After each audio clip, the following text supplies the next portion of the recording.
Tess, hey, if one robs another, Hold on. We're in Bava Metzia. oh, I thought we were saying, come on, okay. We're in Aleph Dalad. Yeah, okay. If one saw an acquirable object and fell upon it, and another came and seized it, the one who seized it acquired it. If one saw people running after an acquirable object, after a lame deer or after young birds that cannot fly yet, and he said, "This my field has acquired it for me," he has indeed acquired it for him. If the deer was running normally, or if the young birds were flying, and he said, "My field has acquired it for me," it is as thought. He said nothing. The finding of one's minor son or daughter, the finding of one's Gentile slave, male or female, and the finding of one's slave belongs to him. The finding of one's son or daughter who is of age, the finding of one's Jewish bondsman or bondswoman, the finding of one's wife whom he divorced, although it has not yet paid her ketubah, belongs to them. If one finds loan contracts and there is a line on property in them, he should not return them, since the court would exact payment with them. If there is no lien on property in them, he should return them, since the court would not exact payment with them. These are the words of Rabbi Meir, and the sages, however, say in either case he should not return them, since the court would exact payment with them. Okay. Mata gite nashim. What happens if you find a get lying on the floor? Who do you give it to? Do you give it to the man, the woman, or nobody? And there's going to be a whole laundry list of these things, but we'll deal with them individually. But jumping to the halacha is um, you do not return it. Okay. Um, so why is this? Again, I'll tell you the end before we get to the beginning of the Mishnah.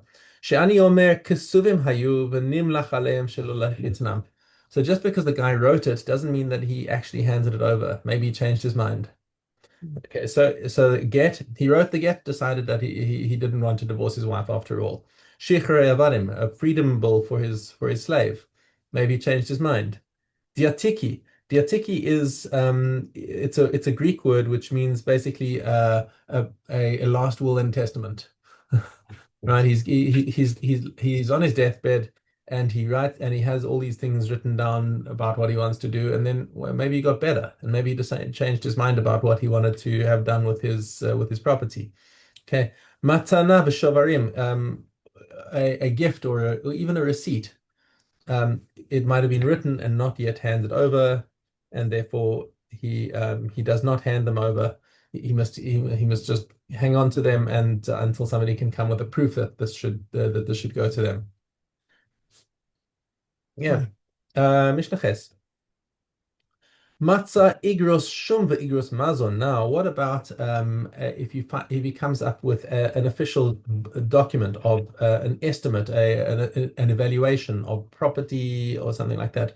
Igros mazon, a legal letter stating that a wife is entitled to food from um, from a certain person, right? That the husband is that's basically the based in rights that she's entitled to sell her husband's assets in order to buy food for herself. Okay, Shtare chalitza meunin, a document that testifies to a that a chalitza took place, or that a young girl did miun, or shtare berurin, any kind of star that shtare berurin, I think is that what we have today, is that oh yes, when the based in writes down a psak din. Okay, that certain such a person owes such a person. Kol maaseh based in anything that was done in court, hareze yachzir. Of course, you hand it over because the based in doesn't sign anything until it's been established as fact. As opposed to the previous Mishnah where there were things there that's at the person's discretion whether he hands it over or doesn't. Based in only paskins things that are fact, and therefore, if he sees that that the based in has issued a ruling, and it's a star based in, then he can give it to the person who needs to have it, right? The plaintiff if he won the case. Matzah b'chafisa or b'deluskama. What happens if he finds these shtaros, even the shtare chov or the get or whatever that we saw in the previous Mishnah, and he finds them inside a bag or inside a case of some sort that is distinctive to the owner. Tachrich shel staros, or a binder full of staros, or aguda shel shtaros, or any even just you rolled up the shtaros together, hareze yachzir. Okay, this is now something has got the siman of somebody who owns it.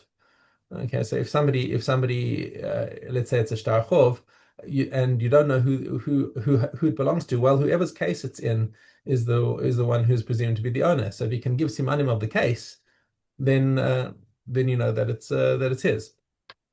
Become an aguda shel shtaros. Now, when you've got documents that are rolled together, how do you know it's a roll? Okay, shlosha keshurin ze bazeh. If you have three documents rolled together, that's enough to establish that all of them belong to one person, and he just needs to come and give the siman, which is how many shtaros are there and what is their nature, and then you can give them back to him. Rabban Shimon ben Gamliel Omer, Echad halove mishlosha yachzi lelove. What happens if you find three documents of one person who borrowed from three different people, and now he's got all these things together. The shtar. I mean, in other words, he's paid them all back because they've given him back the shtar.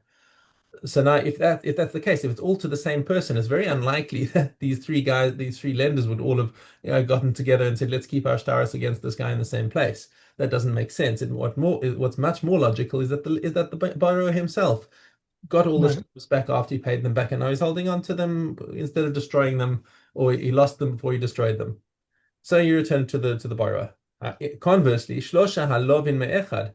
If you see shtar chov where the same guy is lending to three different people, obviously all three of them belong to the lender.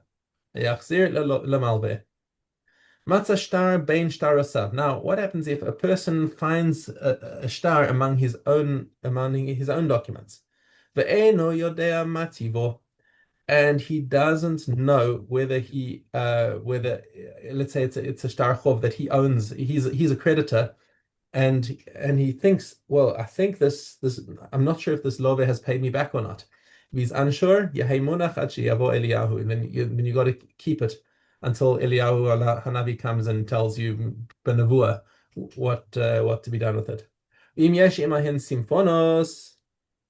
What are symphonos? This is something of again, it's Gemara Mavar is enzim of Musaf al Din Hakodem. This is not based on the previous halacha or the previous statement in the Mishnah. Ela din acherhu. This is a completely different halacha over here. If a person finds a simfon among his shtaros, which is a receipt that says that one of his debts has been repaid. So it's basically a negative document that says one of your debts over here has been paid, and then you've got to do whatever's in the simfon, whatever it says. If you've got a debt that's made out to this person, and the simfon says, okay, this person's paid back, then the two cancel each other out. Was there anything else here? This is dafka bisman she'osa shtar she'esh lo simfon yimtza ben shtaros karoim.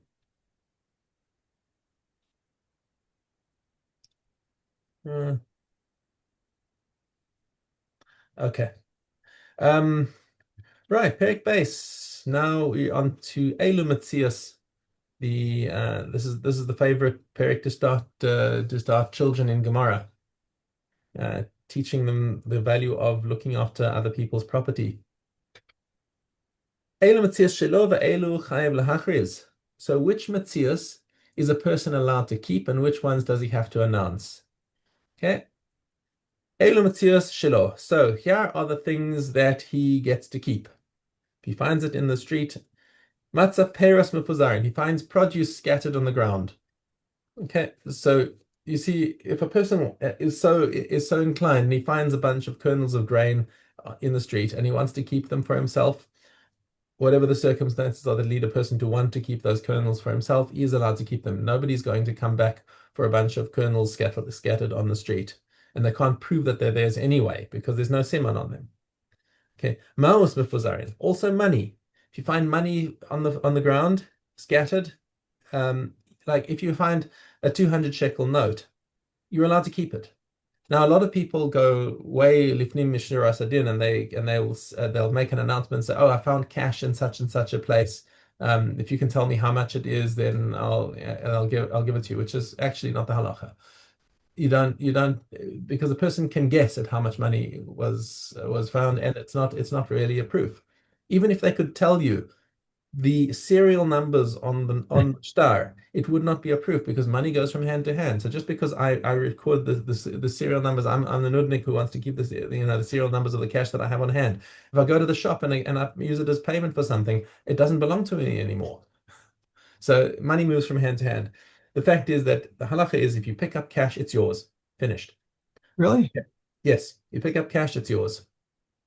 Even if you see someone drop it. No, no, if you saw somebody drop it and they haven't yet noticed the loss, then you should return it to them. But if you don't know who dropped it, then you can presume that they have that they've already noticed their loss and they've been miyash because they know that there's no way to claim back money. There's no way to claim back cash. So unless it's bundled, as we'll see later. Right. Okay. Krichos b'rishus harabim, small bundles of grain in the rishus harabim. If a small bundle of grain falls in the rishus harabim, people are going to trample it, and any siman that might have been on it will be destroyed. So again, the owner is meyash, and therefore you're allowed to keep it. Igule dvela, fig cakes. The pressed figs get pushed into a cake, and if you find one of those in the Rishus Harabim, there's no siman on it. Kikaros shel nachtum, a professional baker's loaf of bread, because they're all coming out. He's producing thousands of loaves of bread that all look the same. Nobody's going to have any siman on it. If a person drops it, they're going to notice and that it's the loss. And if you find it, finders keepers. Machrozas shel dagim, strings of fish. So you find that's again how fish were sold. You make a string out of them and you buy them by the string and take them home. Okay, and you find that in the Rishas Harabim, no siman, keep it. Chatichos shel basar, pieces of meat.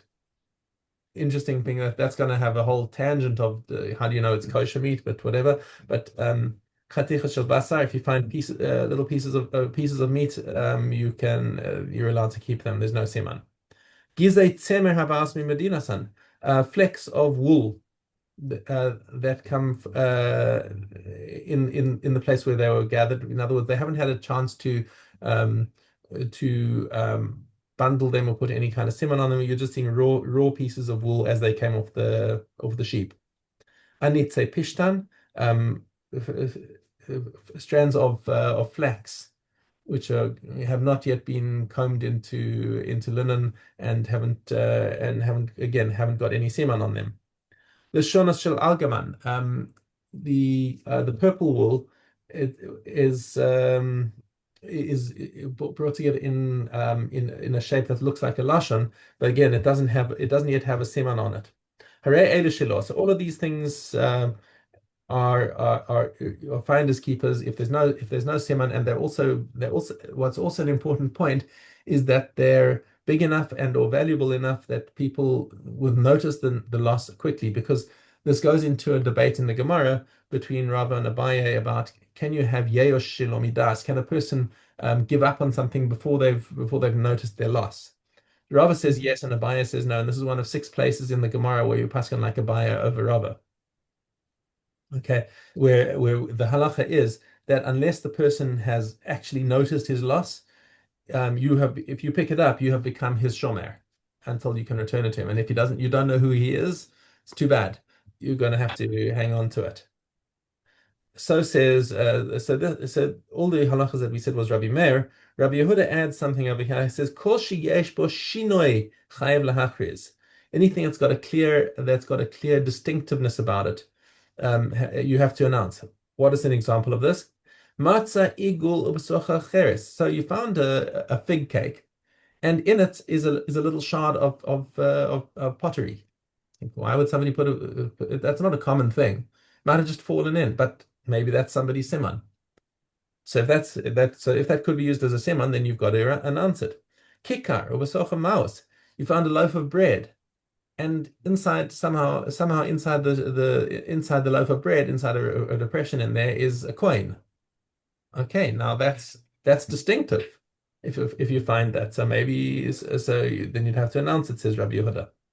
Rabbi Shimon ben Elazar Omer Kol Kli An Puria Eino Chayev Lahachriz. He says that look, if he finds a new kli and a new kli, why is it called in Puria? Ein Poria. There is no sight over here. It's too new to like you have a pot that's got scratches and dings and whatever, and your eye can recognize which one it is. So even now, this is brought as a halacha for a Talmid Chacham because there's another halacha that isn't explicitly stated over here, but a Talmid Chacham, we believe, to say, I recognize that it's mine. He doesn't even have to give simanim. Why? We trust him. This is back in the days when a Talmid Chacham was it was ipso facto, you was reliable, honest, and whatever, um and but in an ein poriyah, kli ein poriyah, if it's a brand new kli, he's got nothing that he could even look at and say, oh, that's I recognize that scratch. So Right. therefore, there's no point even to announce it for him. Okay, let me just check if I've got any announcements about when I'm leaving. Um, Nothing yet. Okay, let's go. Um, we're on Bava Kama Teshei. Yes. Hey. If one robs another of something worth a pruta and swears to him, he must pursue him, even if it's media.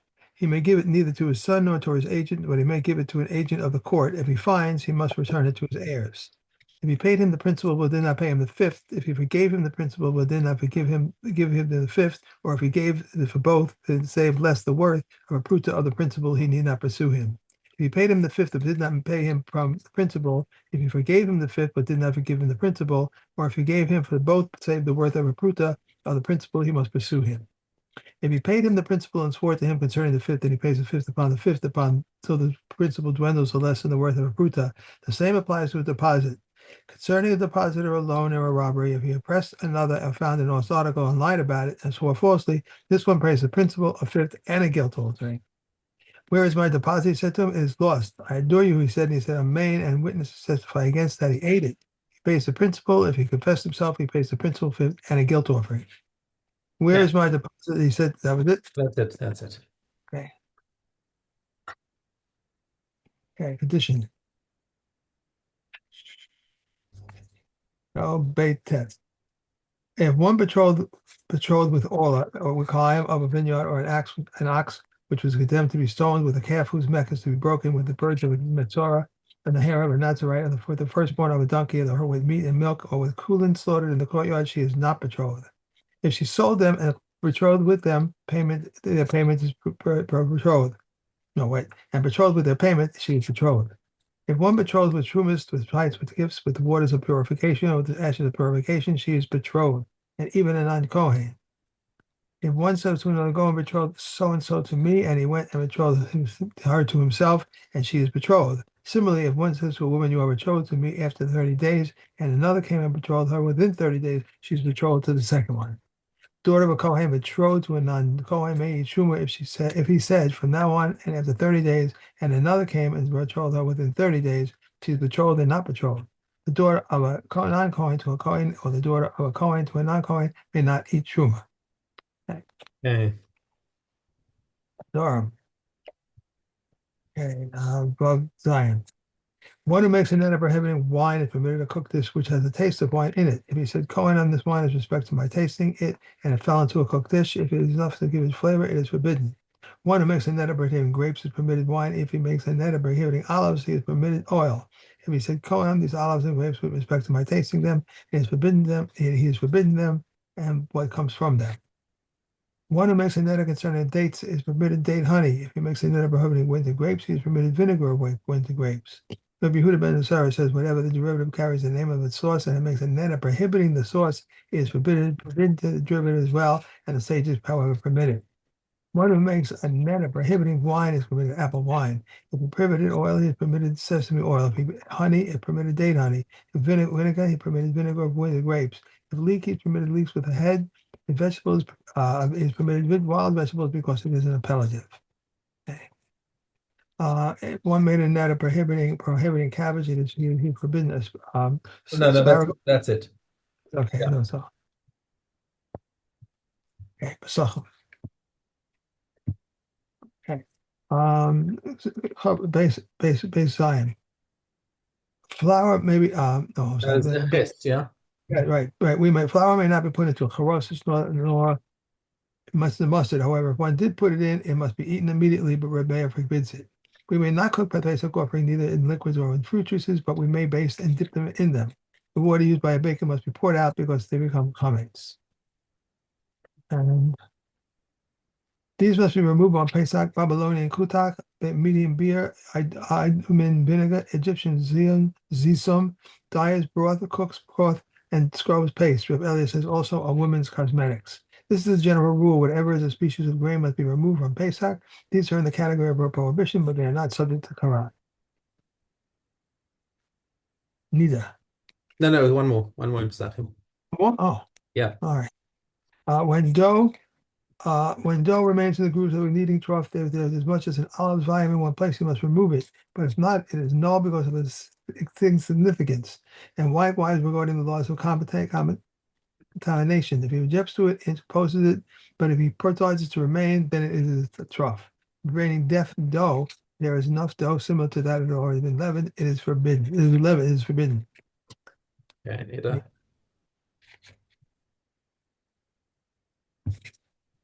Okay, Vav Yudalit. A woman who experiences a discharge during being shmoshes on the 11th day of the Ziva period, either the beginning or the Nida period, or the end of the Nida period, or at the beginning of the Ziva period, or the Ziva period, or on the 40th day for a male, or on the 80th day for a female, and all these discharges occur during being shmoshes, these women are confused. Yeshua says before you rectify the foolish ones, rectify the competent ones. The blood of a neither and the flesh of a corpse convey tumor when they are most moist, and they convey tumor when they are dry. By a ziva's emission, the phlegm of a ziva, the saliva of a zav, a sheretz, an animal carcass, and semen convey tumor when they are moist, but they do not convey tumor when they are dry. But if they can be soaked in water and revert back to the way they were, they convey tumor when they are wet, and they convey tumor when they are dry. And for how long they must be soaked? In warm water for 24 hours. Rabbi Yossi says regarding dry flesh of a corpse, it cannot be soaked and revert back to what it was. It is tahor. Regarding a sheretz that was found in an alley or in this taharos retroactively until one can say, I checked this alley and there was no sheretz in it, or until the time the alley was well swept. Similarly, with regard to blood stain, there was found on a tunic. It conveys tumor retroactively until the time about which one can say, I have checked this tumor and it did not have a blood stain on it, or until the time it was last laundered.